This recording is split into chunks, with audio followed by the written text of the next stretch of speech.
ఈరోజు ఇక్కడ సమావేశం ఏర్పాటు చేసంటే మీ గురించి ఏర్పాటు చేశాం. మీరు సాధించిన విజయాలు మొత్తం రాష్ట్రమే కాదు భారతదేశానికి తెలియాల్సిన చాలా చాలా అవసరం ఉంది. వేదిక ఇటు పక్కన్న మేము అందరం బ్యాక్ బెంచర్స్, మీలాగా ఫ్రంట్లో కూర్చుని బుద్ధిమంతులు మేము బుద్ధిగా చదువుకున్నట్లేము. మేమందరం బ్యాక్ బెంచర్స్. ఎప్పుడు మీలాంటి పిల్లలు చూసి మేము అసూయపడేవాళ్ళం, అంత మార్కులు అవసరం ఇతనికి, వీళ్ళకి ఇంత అవసరం మన ఇబ్బంది పెడుతున్నారు ఇంట్లో అని. కానీ మనం ఒక్కసారి చూస్తే పేదరికం నుంచి మన కుటుంబం బయటికి రావాలంటే చదువే ప్రధానమైన మార్గం. జీవితంలో మనం ఏమైనా కోల్పోవచ్చేమో కానీ మనం చదివిన చదువు ఎవరు మన దగ్గరికి తీసుకెళ్ళారు.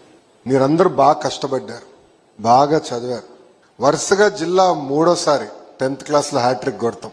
నిజంగానే ఇక్కడ ఉన్న ఉపాధ్యాయుల్ని, అధికారుల్ని, పిల్లల్ని, వాళ్ళ తల్లిదండ్రులందరినీ నేను ఈ సభాముఖంగా అభినందిస్తున్నా.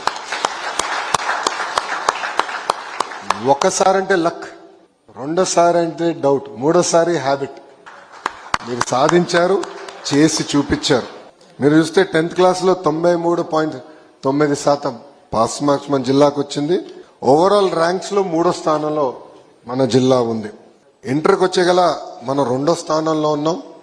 ఓవరాల్ ర్యాంక్స్ చూసేగల మనం మన్యం జిల్లా 3వ స్థానంలో ఉంది. All of you are today pride of Andhra Pradesh.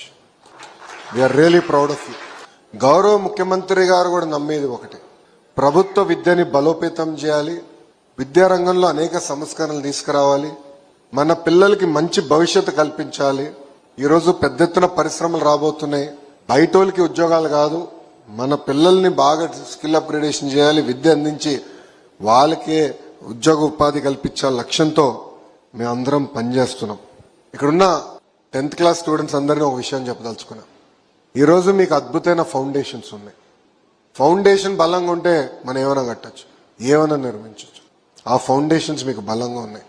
ఇక్కడి నుంచి మీరు ఎదగాలి, లీప్ దూకాలి, వచ్చిన అవకాశాలని వినియోగించాలి.